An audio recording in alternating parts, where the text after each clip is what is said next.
যতটুকু পড়েছিলাম তারপর থেকে আছে ফাইনালে।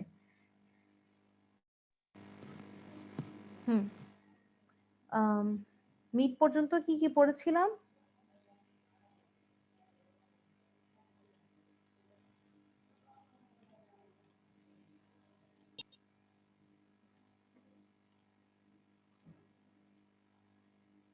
আচ্ছা,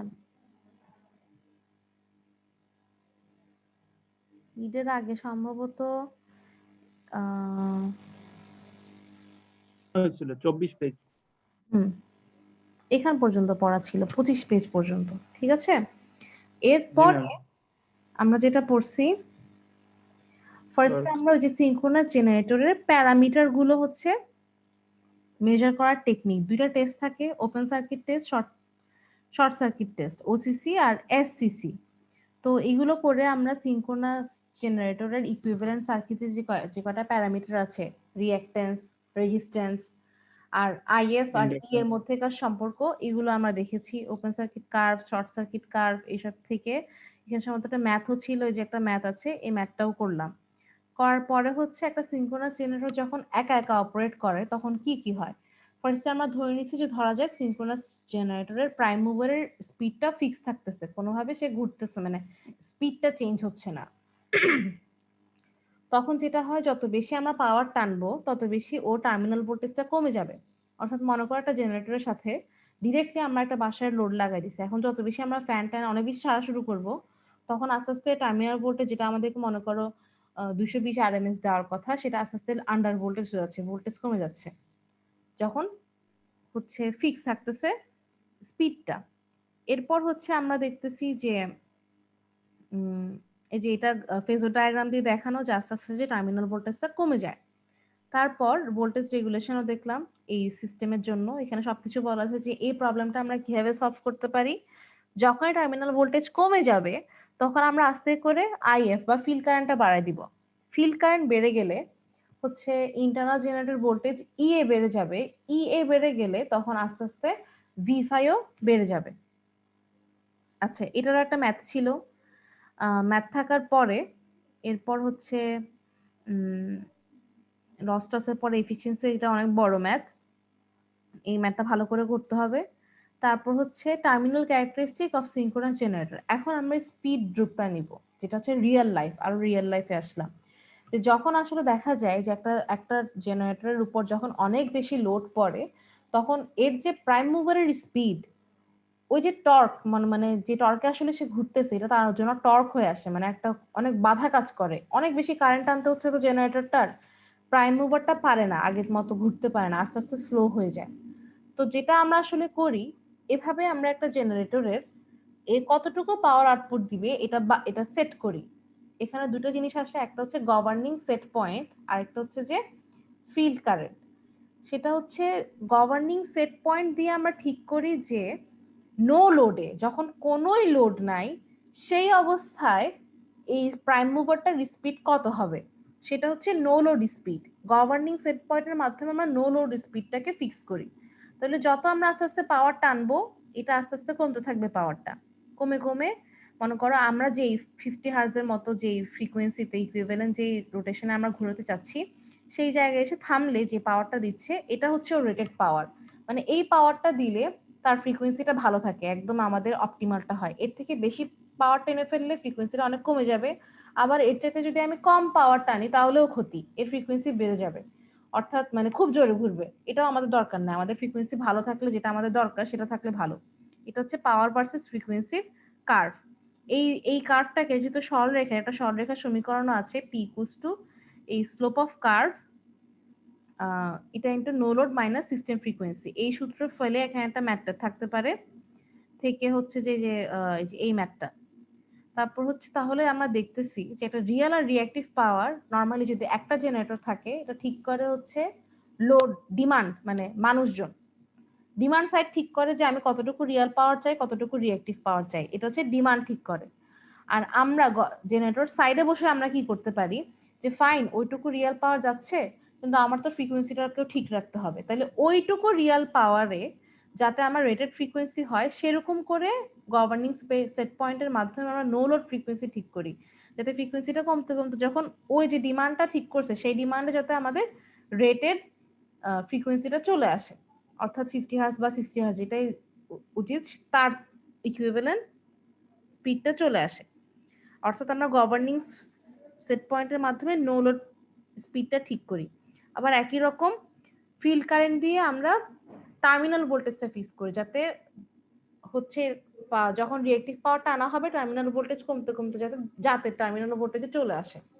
আচ্ছা, এখানে আমরা ডিরেক্টলি জেনারেটরের রিয়েল পাওয়ার আর রিঅ্যাক্টিভ পাওয়ার কতটুকু দিবে সেটা ঠিক করতে পারতেছি না, যে আমরা লোডের সাথে কানেক্ট করে দিলাম লোডের উপর ডিপেন্ড করে জিনিসটা। তো এখানে একটা ম্যাথ আছে, ম্যাথটা দেখতে হবে।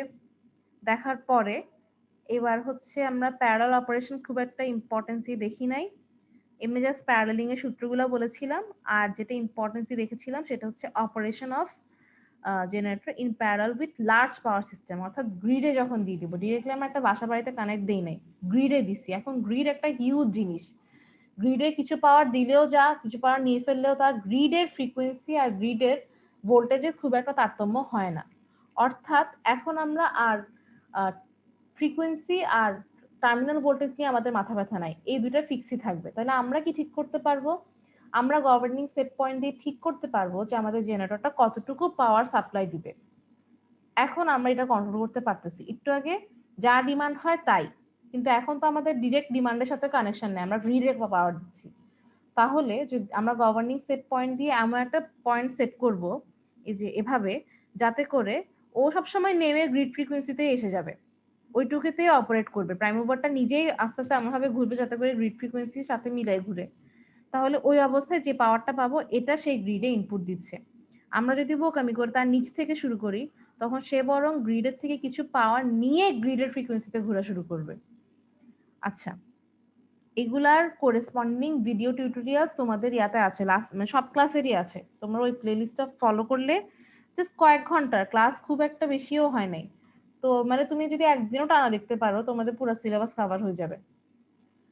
তো এইটা হচ্ছে যে ওই রিয়েল পাওয়ারের ক্ষেত্রে। আর একই রকম ভাবে রিঅ্যাক্টিভ পাওয়ার কতটুকু সাপ্লাই দিবে নাকি কনজিউম করবে সেটা ঠিক করব আমরা ফিল্ড কারেন্টের মাধ্যমে। তাহলে যখন একা অপারেট করতেছিল তখন কতটুকু রিয়েল আর রিঅ্যাক্টিভ পাওয়ার দিচ্ছে সেটা আমরা কন্ট্রোল করতে পারছিলাম না। আমরা জাস্ট মাথা ব্যথা ছিল যে কোনোভাবে আমরা টার্মিনাল ভোল্টেজ আর ফ্রিকোয়েন্সিটাকে ঠিক রাখি। আর যখন আমরা লার্জ পাওয়ার সিস্টেমের সাথে যোগ করে দিব তখন আমরা ঠিক করতেছি যে কতটুকু রিয়েল পাওয়ার দিবে কতটুকু রিঅ্যাক্টিভ পাওয়ার দিবে। আর ফ্রিকোয়েন্সি আর ভোল্টেজ নিয়ে মাথা ব্যথা নাই, এটা গ্রিডই নিজেই ঠিক করে দিবে।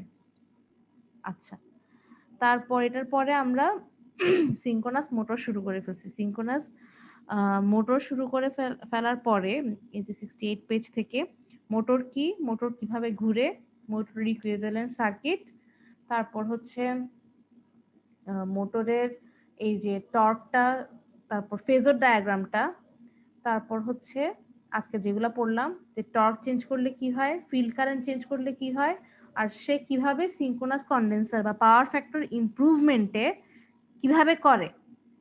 এটা মনে করো এই অঙ্কটা আমি দিতে দেওয়ার সম্ভাবনা অনেক বেশি, মানটান চেঞ্জ করে, এবং সাথে হয়তো আমি জুড়ে দিব যে পাওয়ার ফ্যাক্টর ইমপ্রুভমেন্ট সে তাহলে কিভাবে করতেছে এটা বলতে হবে।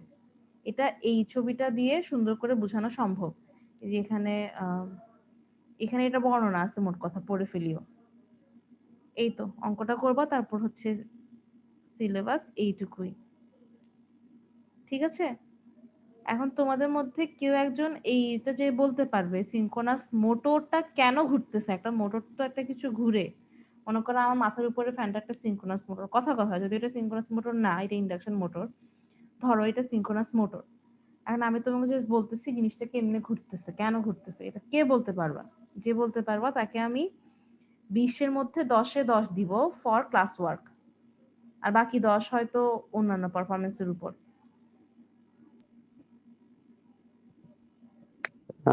এটা ম্যাডাম টর্ক কারেন্টের জন্য মনে হয় ঘুরতেছে। কি একটা তো আমরা টর্ক কারেন্ট দেই বাইরে থেকে। Torque current? আচ্ছা ঠিক আছে, আর বলা লাগবে না, বাকিরা বলো। ম্যাডাম এখানে একটা ফিল্ড কারেন্ট দেওয়া হয়, ফিল্ড কারেন্ট দেওয়ার পরে কাকে এখানে দেই একটা ফিল্ড কারেন্টটা? ম্যাগনেটের সৃষ্টি হয়। ফিল্ড কারেন্টটা কাকে দেই?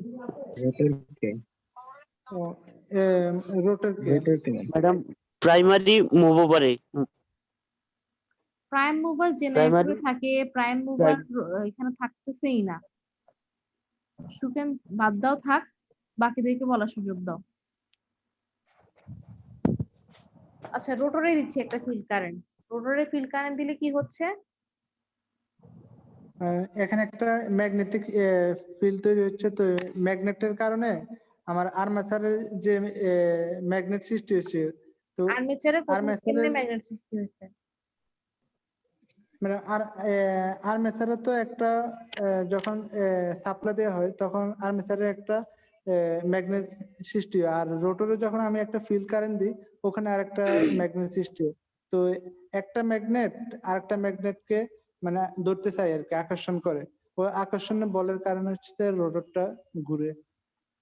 আচ্ছা, তো এখানে যদি মানে ধরে যদি ঘুরতেই চায় তাহলে তো একটা ম্যাগনেটকে ঘুরতে হবে, ঘুরতে হবে না? যদি মনে করো প্রথম যে ম্যাগনেটটা, সে মানে ম্যাগনেটিক ফিল্ড অ্যাকচুয়ালি এটা, মনে করো পৃথিবীর যে একটা দণ্ডচুম্বক যে পৃথিবীর উত্তর দক্ষিণ বরাবর আছে, এটা কিন্তু কাউকে সে ধরে ফেলে নাই। সেই বরাবর একটা আকর্ষণ বল আছে, সেই আকর্ষণ বল বরাবর যা আছে, তাই না? ফোর্সটা তাকে এদিকে বরাবর করে রাখছে। যে ম্যাগনেটটা আসলে ফোর্সটা দিচ্ছে সেটাকে তো ধরা যাচ্ছে না, দেখা যাচ্ছে না। এই বরাবর একটা ফোর্স আছে যেটা ম্যাগনেটের উপর কাজ করতেছে। এই স্টেটরের মধ্যেও একটা ফোর্স কাজ করে, ফোর্সটা ঘুরে, এটাকে আমরা বলতেছি রোটেটিং ম্যাগনেটিক ফিল্ড, তাই না? যদি এই ম্যাগনেটিক ফিল্ডটা জি না ম্যাম। ঘুরে তাহলে রোটর সে নিজে কেন ঘুরবে? সে যেহেতু ঘুরে ঘুরে কাউকে ধরতে চাচ্ছে, তাহলে সে যাকে ধরতে চাচ্ছে সেও তো ঘুরতেছে, তাই না? জি ম্যাম। তাহলে রোটেটিং ম্যাগনেটিক ফিল্ডটা কই থেকে আসতেছে? রোটেটিং ম্যাগনেটিক ফিল্ডটা আসতেছে 3 ফেজ স্টেটর থেকে, ঠিক আছে?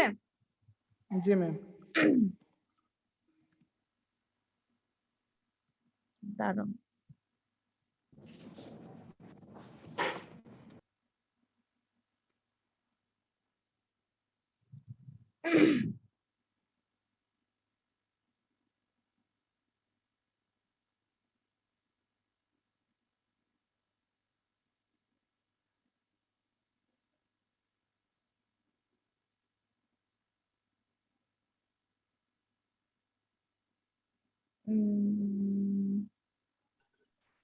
ম্যাম আজকের অ্যাটেন্ডেন্স কি স্ক্রিনশট নিব? স্ক্রিনশট নাও As the অবশ্যই। name suggests, synchronous motor are capable of ma'am এখনই নিব? হুম আচ্ছা ম্যাম নিচ্ছি।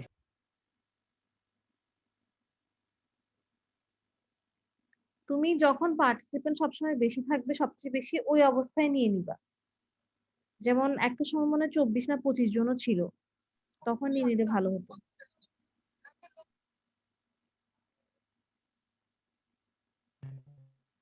লাস্ট দিকে আবার বাড়বে ম্যাম। আচ্ছা, আমার স্ক্রিন দেখা যাচ্ছে? জি ম্যাম দেখা যাচ্ছে। ম্যাডাম জি ম্যাম।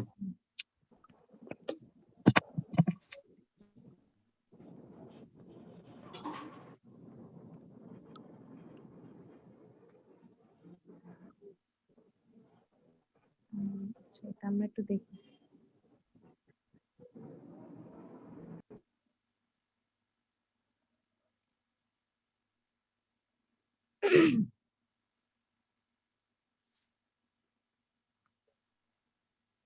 স্ক্রিন দেখা যায়?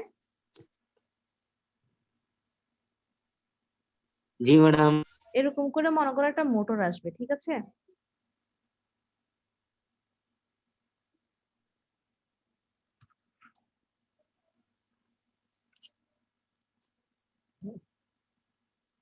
এখন এটার ভিতরে কি আছে?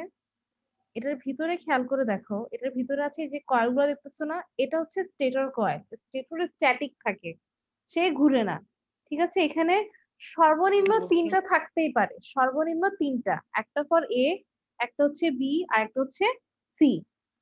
মানে এই 3 মাথায় দেখবা 3টে এরকম তার বের হয়েছে, এখান দিয়ে খেয়াল করতেছো?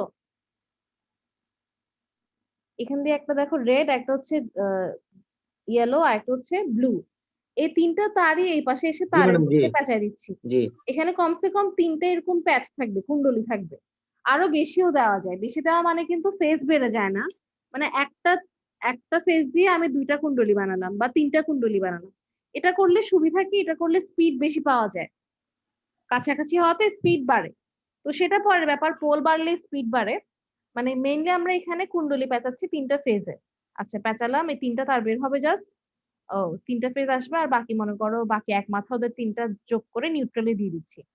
তো এখানে আমি যদি মাঝখানে কিছু নাও রাখি, আমরা জানি কি যে যদি কোনো তারের মধ্য দিয়ে কারেন্ট যায় তার চারপাশে একটা ম্যাগনেটিক ফিল্ড ইনডিউস হয়। তো এখানে একটা ম্যাগনেটিক ফিল্ড ইনডিউস হবেই। তো যদি মনে করো ডিসি কারেন্ট যেত, যে কোনো একদিকে একটা নির্দিষ্ট মানের মানে ম্যাগনেটিক ফিল্ড থাকতো, কিন্তু যেহেতু এখানে এসি কারেন্ট প্লাস আবার 3 ফেজ কারেন্ট, তাহলে 3টার মধ্য দিয়ে বিভিন্ন রকম ভাবে কারেন্ট যাওয়ার কারণে হচ্ছে এখানের মধ্য দিয়ে যে ম্যাগনেটিক ফিল্ডটা উৎপন্ন হয় সেটা ঘুরতে থাকে। সেটা এক এক সময় এক এক দিকে অ্যাঙ্গেল থাকে, অর্থাৎ সে ঘুরে। তুমি দেখো খেয়াল করে এটা ঘুরতেছে, এই যে এরকম করে ঘুরবে। এখন যদি আমি মাঝখানে কিছু নাও দিই, এর মধ্যে কিন্তু একটা ম্যাগনেটিক ফিল্ড ঘুরে যাবে ঘুরে যাবে। তো এই যে এখন তো বেচারা ঘুরতেছে, এটাকে এখন আমার কাজে লাগাতে হবে। কাজে লাগানোর জন্য আমি মাঝখানে একটা ম্যাগনেট দিয়ে দিব। এই ম্যাগনেটটা ওকে সবসময় ধরতে চাইবে। মাঝখানে তো আমরা এমনি সামনে ম্যাগনেট দিতে পারবো না, মানে কাঠ প্লাস্টিক এসব দিলে হবে না, ম্যাগনেটই দিতে হবে। এখন এত পার্মানেন্ট ম্যাগনেট কোথায় পাবো? এই জন্য আমরা ইলেকট্রোম্যাগনেট বানাবো। ইলেকট্রোম্যাগনেট বানাতে হলে একটা ফিল্ড কারেন্ট দিতে হবে। সেজন্য হচ্ছে ওটা ফিল্ড সার্কিট, আর স্টেটরটাকে আমরা বলতেছি হচ্ছে আর্মেচার সার্কিট। বুঝা গেল? জি ম্যাডাম। আচ্ছা, সিনক্রোনাস মোটর এই জিনিসটা ভালোই, খালি সিনক্রোনাস মোটরের অসুবিধাটা কি হয় জানো? সিনক্রোনাস মোটর নিজে নিজে স্টার্ট নিতে পারে না। মোটরটা শুরু হতে খুব জি কষ্ট হয়। শুরু হতে কেন কষ্ট হয় জানো? শুরু হতে হচ্ছে যে ধরো স্থির বসে আছে, কোনো অসুবিধা নাই। এখন যেটা হয়, ধরো একটু করে জিনিসটা বলি, ধরো কোনো একটা সময় বরাবর যে রোটরের সিনক্রোনাস যে রোটর, সেই রোটরের ম্যাগনেট আছে এরকম। আর যেটা হচ্ছে স্টেটর, সে কিরকম? সে হচ্ছে সাপোজ এই ম্যাগনেটিক ফিল্ডটা, এবং সে কন্টিনিউয়াসলি ঘুরতেছে। এভাবে করে কন্টিনিউয়াসলি ঘুরে যাচ্ছে ঘুরে যাচ্ছে ঘুরে যাচ্ছে ঘুরে যাচ্ছে, ঠিক আছে? এখন দেখো ও কিন্তু প্রথমে বসেই আছে। তাহলে এই সময় কি হচ্ছে? এই স্টেটরের ম্যাগনেটিক ফিল্ডটা বাম পাশে না? তাহলে রোটর যে বেচারা, রোটর কি করবে? রোটর ওকে ঘুরতে গিয়ে কিছুটা এদিকে আসতে চাইবে, তাই তো?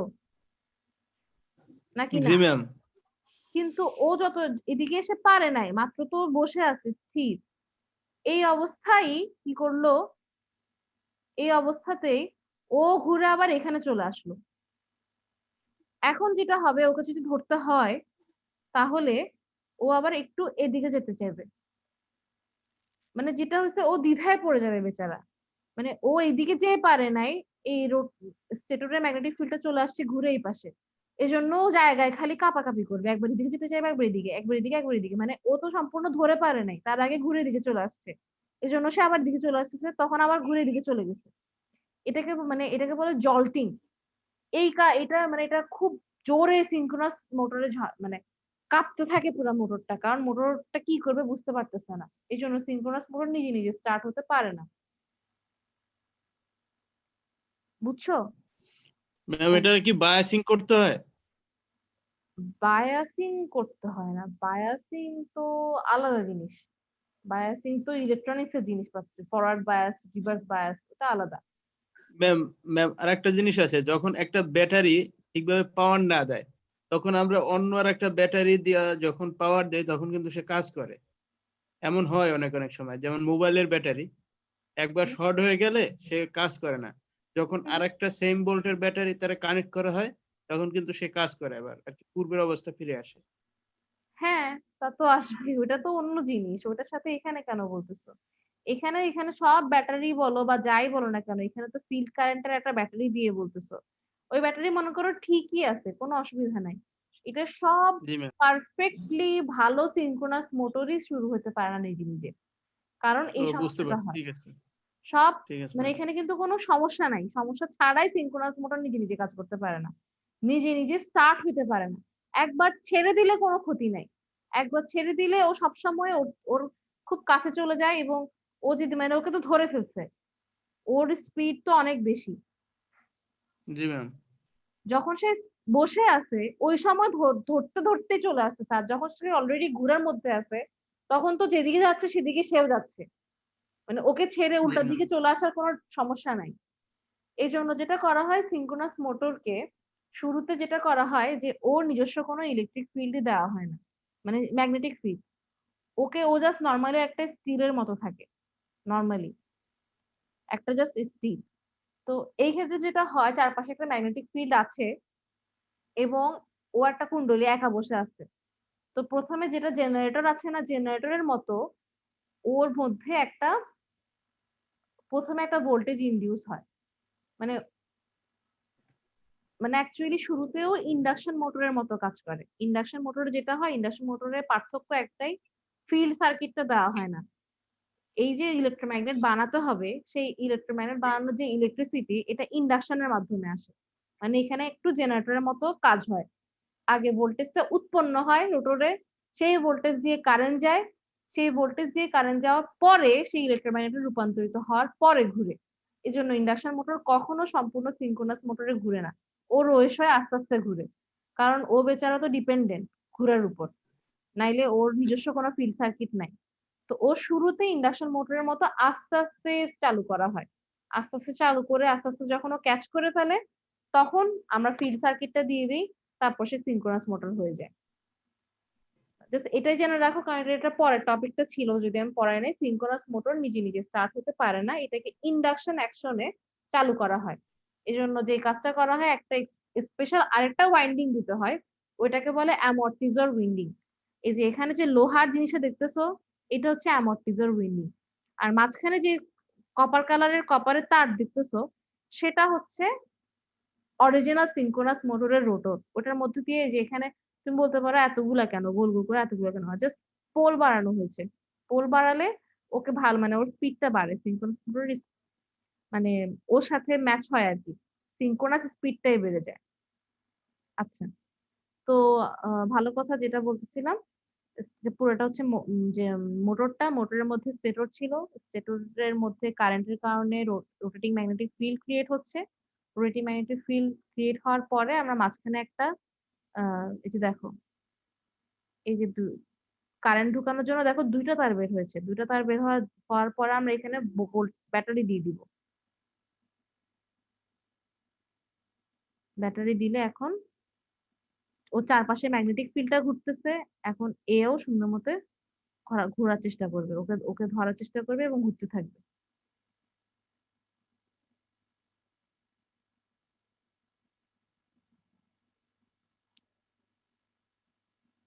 এই যে এখন দেখো সুন্দর মতো রোটরটাও এখন ঘুরতেছে, এটাকে বলা হচ্ছে শ্যাফট।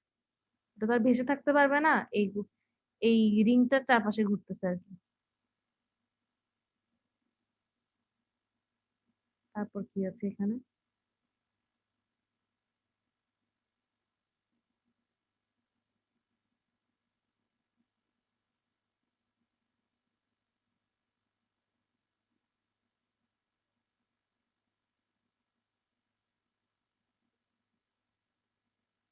এই দেখো এই যে দুইটা তার, এই দুটো তার হচ্ছে ফিল্ড কারেন্টের তার, ব্যাটারির তার।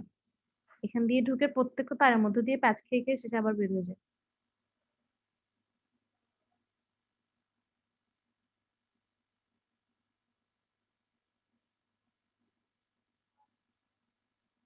পুরোটা জোড়া দিয়ে শেষে সিনক্রোনাস মোটর হয়ে গেল। তাহলে অলমোস্ট মনে হয় তোমাদের পেজ নাম্বার 83 না কত পর্যন্ত জানি পড়া, 83 পর্যন্ত, ম্যাম 80 পর্যন্ত। 83 পর্যন্ত, 83 পড়বা, 83 পর্যন্ত, 80 পেজে অঙ্কটা শুরু হয়। অঙ্কটা শেষ করে 83 পেজেও পাওয়ার ফ্যাক্টর কারেকশন নিয়ে বর্ণনা আছে, ওটা পড়ে তোমাদের আগের মতোই তোমাদের অবজেক্টিভ থাকবে হচ্ছে আহ কত মার্কসের অবজেক্টিভ থাকবে, 10 মার্কসের, বাকি 30 মার্কসের থাকবে অ্যাসাইনমেন্ট। আর একটা জিনিস অবশ্যই মাথায় রাখিও, তোমাদেরকে আমি অ্যাসাইনমেন্টটা সাবমিট করার একটা লিংক দেই, ওই লিংকে জাস্ট আপলোড করে দিবা, যেরকম করে তোমরা অ্যাডমিট কার্ড আপলোড করেছো সেরকম করে ওই লিঙ্কে হচ্ছে